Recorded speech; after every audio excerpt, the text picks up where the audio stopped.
Afinal, eu pensava que a Fátima se tinha enganado, mas não. O problema não está nela, porque ela no fim, não sei se se lembram, ela leu palavra de salvação. E a palavra de salvação é só para o Evangelho.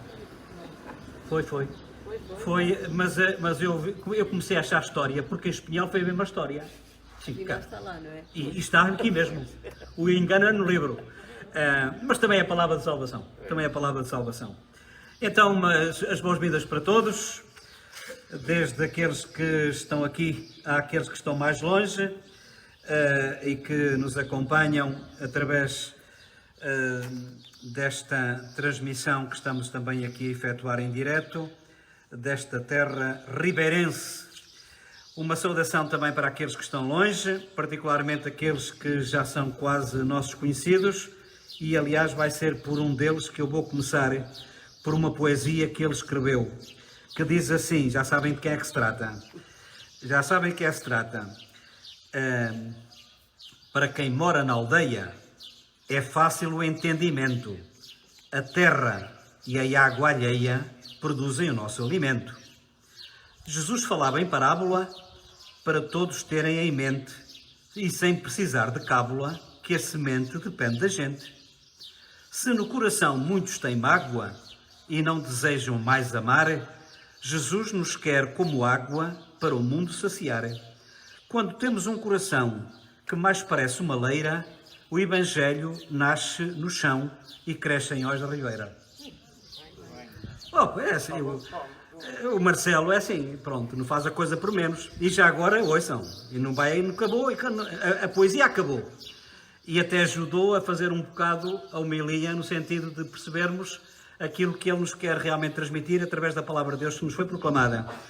Já estou conhecendo muita gente daí, a Fátima, o Albertino, o Tony. O que é o Tony? Bem, é o Marcelo, desta vez correu mal. O Tony, a senhora da bolsa vermelha, a senhora que canta o salmo tão bonito, quase como se fosse fado. Estás a ver, Dulce? Está a ver? As sementes que o Padre Júlio planta correm o mundo. Pronto. Ora bem, vamos agora. Ele falou no Albertino e eu também queria de facto daqui a pouco falar com ele, porque ele percebe melhor disto do que eu. E eu penso que se calhar é capaz de ser necessário isso, porque é a única parte que talvez possa não bater a bota com a perdigota, como se costuma dizer.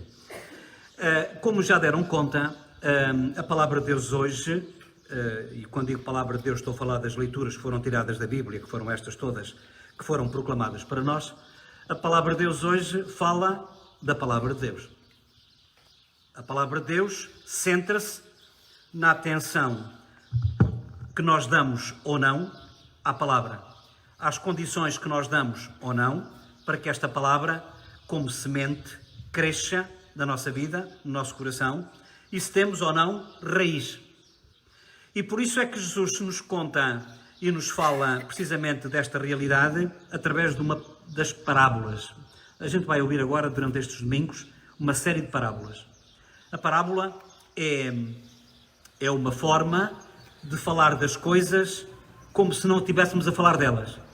E isto é muito bom porque às vezes, se a gente falasse diretamente como quem está a fazer um discurso, as pessoas que não gostavam da conversa começavam logo, e tal, e não sei o quê, isto não é nada e não sei o quê. Assim, toda a gente, quer concorde, quer não concorde, através da história, aceita mais facilmente aquilo que está a ser ensinado. Por outro lado, isto é uma parábola é uma história em que, através daquilo que se conta, não é daquilo que a gente está a falar, mas é de outra coisa, e por isso é que é parábola. Faz de conta, a gente está a falar de uma coisa, toda a gente pensa que estamos a falar daquela coisa, mas toda a gente percebe que não é bem dessa coisa que estamos a falar, mas é de outra. Aqui, na semente, toda a gente percebe que não é da semente que estamos a falar, mas é da palavra de Deus. E isto é o mérito, é a vantagem que as parábolas têm. E por isso não se podem levar à letra como se fosse uma crónica de um facto que está a acontecer ou que vai acontecendo. Até porque, reparem, há aqui coisas que é necessário descodificar, é necessário interpretar, é necessário desencriptar, porque estão muitas vezes fechadas a 7 chaves, E é fundamental que a gente perceba o que é que o autor quis dizer ao dizer aquilo que disse, para nós percebermos melhor aquilo que ele quer que nós aprendamos e apreendamos. Jesus saiu de casa, penso eu, quando se fala aqui em casa, Jesus, portanto, estaria em Cafarnaum, que era a casa de São Pedro. Hoje, quem for à Terra Santa, antes de entrar, tem lá uma espécie de um cruzeiro, não é de um cruzeiro, como é que se diz? De um arco, exatamente. E depois tem em inglês Cafarnaum, the town of Jesus, a terra de Jesus. Ele, de facto, não tinha casa. Ele deveria ter a casa, era de onde morava São Pedro. E quem for lá à Terra Santa, em Israel, ainda hoje vê uma igreja moderna que está construída sobre as ruínas de uma igreja antiga, que por sua vez está construída, imaginem, sobre a casa que foi de São Pedro. E portanto terá sido naquela casa que Jesus estava a ponto, e estava tantas vezes a ponto de já de se dizer que ele saiu de casa. Já nem se diz que era de Pedro ou de quem quer que seja, era a casa dele também. Reuniu-se à sua volta tão grande multidão que teve de subir para um barco e sentar-se. Portanto, Jesus saiu de casa, foi sentar-se à beira-mar, mas reuniu-se à sua volta tão grande multidão que teve de subir para um barco e sentar-se. Moral da história. Nesta parábola, Jesus fala no barco. É no barco que ele fala. Hoje, tal como ontem, é no barco de Pedro, e hoje o Pedro chama-se Francisco. Eu também sou de Francisco, mas isso é outra história. E oxalá que ele esteja a falar também por mim. Mas hoje é no barco do Francisco, e o barco do Francisco tem o nome. Igreja. Igreja, não é? E portanto é no barco do Francisco, Papa, que é o sucessor de Pedro, que foi o primitivo dono do barco, mas é neste barco, que é a Igreja, que ele nos fala, que ele ensina. E porque ele ensina, você já tem a obrigação de saber isto. E porque ele ensina, está sentado. Oh, Fátima, parabéns, pá. Tens boa memória. É exatamente isto. Porque só se senta quem é mestre, quem é professor, quem tem a sua cadeira, a sua cátedra. Jesus tem a sua cátedra porque é mestre. E por isso senta-se para ensinar, para dar a aula. E para dar a aula de quê? Da palavra de Deus. Para nos falar disto. Reuniu-se à sua volta tão grande multidão que teve de subir para um barco e sentar-se. Hoje é o Francisco, passados 267, penso eu, uma coisa assim. Aqui já não afianço com certeza absoluta, mas anda por aí por estes valores. Disse muitas coisas em parábolas. Saiu o semeador a semear, e é aqui que vai entrar o Albertino. Saiu o semeador a semear, quando semeava, caíram algumas sementes ao longo do caminho. Vieram as aves e comeram-nas, outras caíram em sítios pedregosos, onde não havia muita terra, e logo nasceram porque a terra era pouco profunda. Mas depois de nascer o sol, queimaram-se e secaram, e já por não terem raiz. Outras caíram entre espinhos. Eu já uma vez lhe fiz esta pergunta, não sei se recorda, Albertino. Isto para uma pessoa que percebe de agricultura, andar a tirar é fácil a semente ir para os caminhos e assim? Venha cá, tenha paciência. Não, as coisas é para a gente perceber a parábola, não é? Venha aqui para o pé do microfone. Olha, que isto não está nada combinado, hein? Nem com ele, nem com a CP. Faz favor.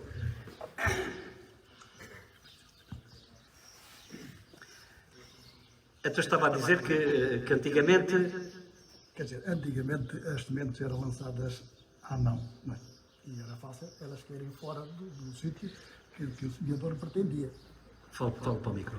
E hoje já isso não acontece, porque hoje as sementes são postas na terra, praticamente todas com a máquina, e são postas na terra que nós julgamos que está bem preparada. Certo. Mas nem isso nem sempre acontece. Nós às vezes pensamos que temos a terra muito bem preparada e pomos lá a semente e ela até germina muito mal. Porque, não sei, se calhar...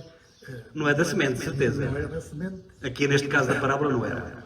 E se calhar até se pode relacionar um bocadinho com as sementes de hoje. Porque nós às vezes pensamos, se calhar que estamos a preparar muito bem o terreno para os nossos e afinal de contas, Pois. às vezes as sementes não germinam assim tão bem como nós queremos. Não é? Isso é outra história. E aqui é quase a mesma coisa. Portanto, as que caem fora, as que caem no meio do mato, ou no meio das canas, ou no meio seja daquilo que for que é ruim, não germina bem. A que cai em terra boa tem a obrigação de germinar bem. E é isso que nós esperamos. Mas sabe, essa explicação está bem, porque realmente antigamente era à mão, isto agora é tudo com máquinas. De qualquer dos modos, no tempo de Jesus, não se fazia aquilo que ainda hoje se faz, mas que pelos vistos, foi você que me disse, que também a tendência era um bocado, poderia ser por aí, porque antigamente atiravam-se as sementes quando a terra ainda estava por labrar. Por cima da terra, e depois é que se labrava, e por isso é que algumas caíam para... Umas vezes sim, outras vezes não, porque há sementeiras que se fazem com a terra por labrar. Como é que é? Ter um bocadinho, desculpa lá. Portanto, há sementeiras que se fazem, que se põem as sementes por cima das terras, mas isso era mais no antigamente. Põe-se a semente por cima das terras, depois passa-se a fresa e a semente fica misturada na terra. Ou se não fosse a fresa, era a grade, era os arados, fosse o que fosse. Hoje não, hoje praticamente há máquinas para semear tanto sementes miúdas como sementes mais grudas, até há máquinas para semear semente de nabo, que é daquelas mais pequeninas que existem. Assim, por exemplo, no nosso caso, a luzerna. A luzerna é uma semente como a semente de nabo, e é semeada à máquina. E ela não fica aos montes, fica às linhas. A aveia, o trigo, seja o que for, é tudo semeado à máquina. Não é semeado a leilão, como se costumava dizer antigamente, não é semeado a leilão como antigamente. Por isso, o que é que eu queria dizer com isto? Para dizer, ora bem, estamos a falar acerca, realmente, acerca de atirar sobre a terra que não é preparada. Estamos a falar acerca da semente que era posta na terra sem ser lavrada. Sem ser lavrada, está preparada. Depois punha-se a semente e depois é que se cobria a semente. E tudo dava. Só mais ou menos, não sabemos. Hoje já não é bem assim. Hoje prepara-se a terra e depois é que se põe a semente. Mesmo as sementes miúdas, mesmo as sementes mais pequenas. Está certo. Muito bem, muito bem. Não foi muito bem, mas foi o que se pode arranjar. Não, foi depois. Eu depois dou-lhe a comissão.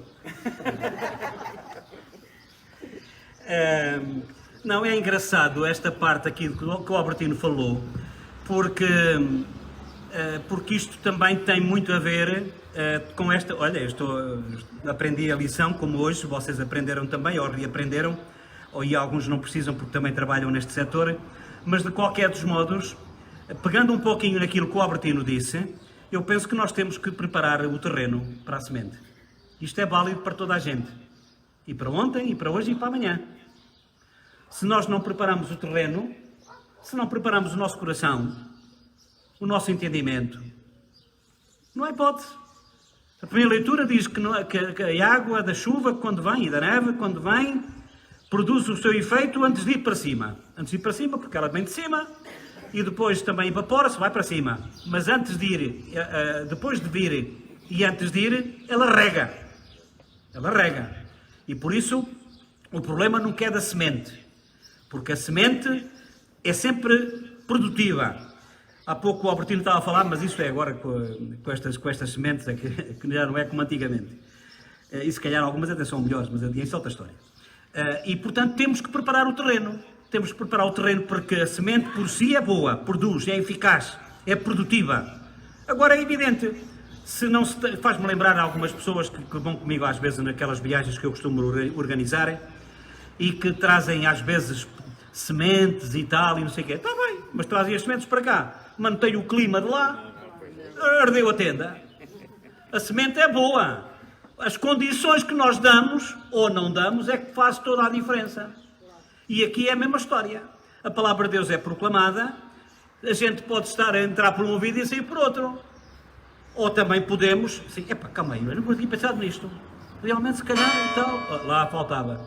E, portanto, eu penso que nesta perspectiva, a palavra de Deus hoje... E ouçam, uma das coisas que eu penso que é importante, e eu vou já terminar, que é esta. É nós pensarmos que as condições que temos hoje, ou que tivemos ontem, que servem para hoje e para amanhã. E não servem. Para ontem, aprendemos as coisas de maneira a que a gente entende. É como os vossos filhos ou netos, quando eles perguntam: "Oh, avó, então o que é isto?" E depois a gente, quando está enrascado, olha, enfim, "Oh filho, e tal, sabes que..." E lá tentamos a ver se ele entende. Às vezes a gente até devia dizer as coisas como deve ser, mas pronto.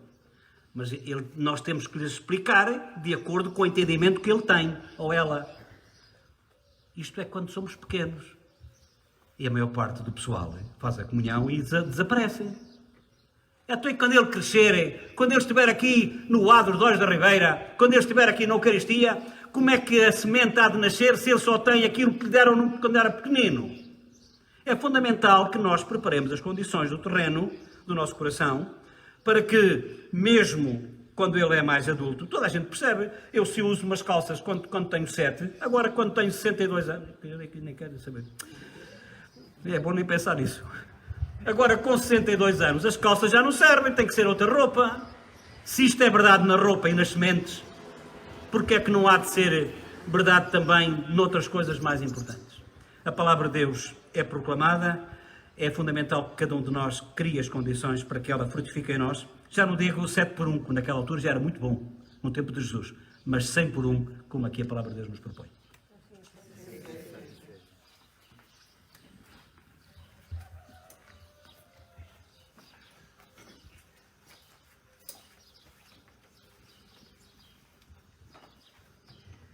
Pronto, aqui o nosso poeta. Quando o Evangelho se torna alegria, até a homilia muda de destino. E temos uma aula de agronomia com as sementes do Albertino. Lá diz o nosso amigo no Brasil que nos acompanha.